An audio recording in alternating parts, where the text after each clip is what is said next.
మంత్రివర్గంలోకి అజారుద్దీన్ 31వ తేదీన ప్రమాణ స్వీకారం అట. వీళ్ళని రాసిరు చూడండి, ఆంధ్రజ్యోతిలో రాసిరు. నిన్న కూడా మనమే చేసాం ఈ వీడియో మనకున్న సోర్స్తో. మంత్రివర్గంలోకి అజారుద్దీన్, రేవంత్ రెడ్డిని కలిసిన అజారుద్దీన్, చాముండేశ్వరినాథ్, చిత్రంలో మంత్రులు వివేక్, తుమ్మల. వీళ్ళిద్దరికి అసలు పడకపోయేదిగా, మామూలుగా తిట్టుకునేది కాదు వివేక్ అండ్ అజారుద్దీన్. మొత్తానికి పార్టీ కలిపినట్టుంది. రేపు గవర్నర్ సమక్షంలో ప్రమాణ స్వీకారం. జూబ్లీహిల్స్ ఉప ఎన్నికల ఎఫెక్ట్, మైనార్టీ సంక్షేమం మరో శాఖ అప్పగించే అవకాశం. నేను అనుకోవడం మైనార్టీ అండ్ స్పోర్ట్స్ ఇచ్చే అవకాశం ఉంటుందేమో. ఇప్పుడు ఆయన ఎవరు, ఈ మైనార్టీ శాఖ అడ్లూరి లక్ష్మణ్ కుమార్ దగ్గర ఉన్నది, SC ST and minority. So ఆ మైనార్టీ ఆయన దగ్గర నుంచి తీసి ఈయనకి ఇచ్చే అవకాశం ఉంది. స్పోర్ట్స్ కూడా ఈయనకి అప్పగించే అవకాశం ఉండొచ్చు. మరో 2 మంత్రి పదవులు డిసెంబర్లో భర్తీ చేస్తారట. ప్రస్తుతం ఏ చట్టసభలోనూ సభ్యుడు కాని అజారుద్దీన్ 6 నెలల్లో అసెంబ్లీ లేదా మండలి సభ్యత్వం తప్పనిసరి. ముఖ్యమంత్రిని కలిసిన పలు మైనార్టీ సంఘాల నేతలు ఉప ఎన్నికలో కాంగ్రెస్కు మద్దతిస్తున్నట్టు ప్రకటన. ఇప్పుడు ఆయనని గవర్నర్ కోటాలో ప్రతిపాదించింది ప్రభుత్వము. కాకపోతే ఏంటంటే ఇంకా గవర్నర్ ఆమోదం తెలపనట్టున్నది. ఇప్పుడు ఆయన ఎమ్మెల్సీ కాలేదు, ఇంకా ఎమ్మెల్సీ కాకుండా ఎమ్మెల్యే కాకుండా కూడా మంత్రి పదవి ఇవ్వచ్చు. కాకపోతే ఏంటంటే ఆ మంత్రి పదవి చేపట్టిన తర్వాత 6 నెలల్లోపుగా ఆయన ఏదో ఒక చట్టసభలో సభ్యుడై ఉండాలి. సో అందుకే ఇప్పుడు మినిస్టర్గా ప్రమాణ స్వీకారం చేసిన దగ్గర నుంచి 6 నెలల్లోపు ఎమ్మెల్సీగా ఆయన కావాలి, లేకపోతే ఆయన మంత్రి పదవి పోతుంది, ఇక అయిపోతుంది అది ఎట్లాగో. జూబ్లీహిల్స్ ఉప ఎన్నిక టీపీసీసీ కార్యనిర్వాహక అధ్యక్షుడు అజారుద్దీన్కు కలిసి వచ్చింది. అనుకున్న దానికంటే ముందుగానే ఆయనకు మంత్రి పదవి వరించింది.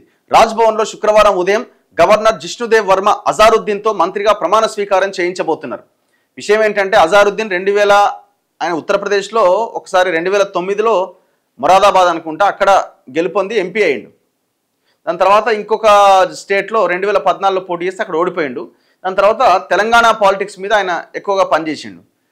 మొన్న 2023లో జూబ్లీహిల్స్ నియోజకవర్గం నుంచి పోటీ చేసిండు, ఓడిపోయిండు జూబ్లీహిల్స్లో.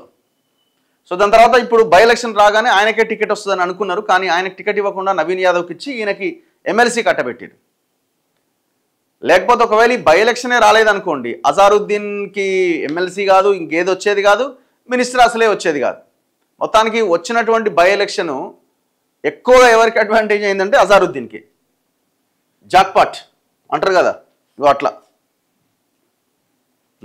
సీఎం రేవంత్ రెడ్డి ఇతర మంత్రులు పాల్గొంటారు. అజారుద్దీన్కు మైనార్టీ సంక్షేమంతో పాటుగా మరో శాఖ అప్పగించే అవకాశం ఉంది. గత అసెంబ్లీ ఎన్నికల్లో అజారుద్దీన్ జూబ్లీహిల్స్లో కాంగ్రెస్ తరఫున పోటీ చేసి ఓడిపోయిండు. ఆ ఎన్నికల్లో గెలిచిన ఎమ్మెల్యే మాగంటి గోపీనాథ్ మరణంతో ఇక్కడ ఉప ఎన్నిక వచ్చింది. ఈ సీటు నుంచి గెలిస్తే మైనార్టీ కోటాలో మంత్రి పదవి దక్కే అవకాశం ఉండడంతో కాంగ్రెస్ టికెట్ కోసం అజారుద్దీన్ తీవ్రంగా ప్రయత్నించారు. సర్వేల నివేదికలు ఆయనకు అనుకూలంగా రాకపోవడంతో ముఖ్యమంత్రి రేవంత్ రెడ్డి, మహేష్ గౌడ్ అధిష్టానంతో చర్చలు జరిపి అజారుద్దీన్ను ఎమ్మెల్సీ చేసి మంత్రివర్గంలోకి తీసుకోవాలని నిర్ణయించారు.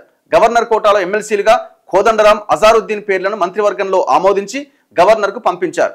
ఈ నియామకాలకు సంబంధించి సుప్రీంకోర్టు విచారణ నేపథ్యంలో ఆ ఫైలు గవర్నర్ వద్దే పెండింగ్లో ఉండిపోయింది. దీంతో అజారుద్దీన్కు మంత్రివర్గంలో స్థానం ఆలస్యమవుతూ వచ్చింది. ప్రస్తుతం ఉప ఎన్నిక జరుగుతున్న జూబ్లీహిల్స్ నియోజకవర్గంలో సుమారు 1,00,000 మంది ముస్లిం ఓటర్లు ఉన్నారు.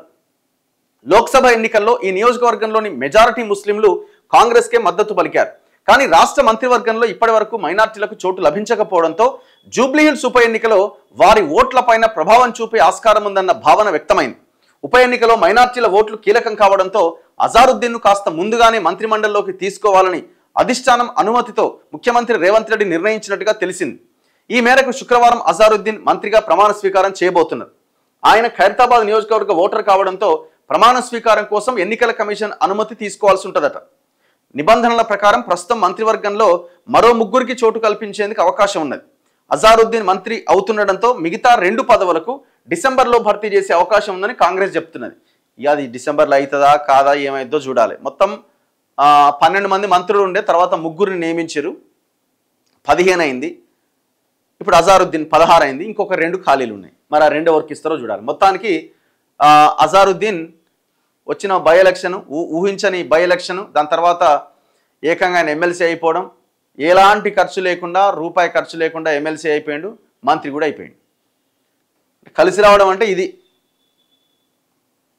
మరి ఈ ఎఫెక్ట్ ఏమైనా జూబ్లీహిల్స్ ఎలక్షన్స్ మీద ఉంటుందా అంటే ఉండొచ్చు. ఎందుకంటే ముస్లిం ఓట్లు దాదాపు 1,00,000కి పైన ఉన్నాయట. ఆ లక్షకు పైన ఓటర్లలో మా కమ్యూనిటీకి మంత్రి పదవి వచ్చింది అని చెప్పుకోవడానికి, దట్టు మా నియోజకవర్గం నుంచి గతంలో పోటీ చేసిన అజారుద్దీన్కి టికెట్ వచ్చింది అని చెప్పుకోవడానికి కాంగ్రెస్ ప్రచారంలో భాగంగా దాన్ని ఉపయోగించుకోవడానికి ఒక అవకాశం అన్నట్టు.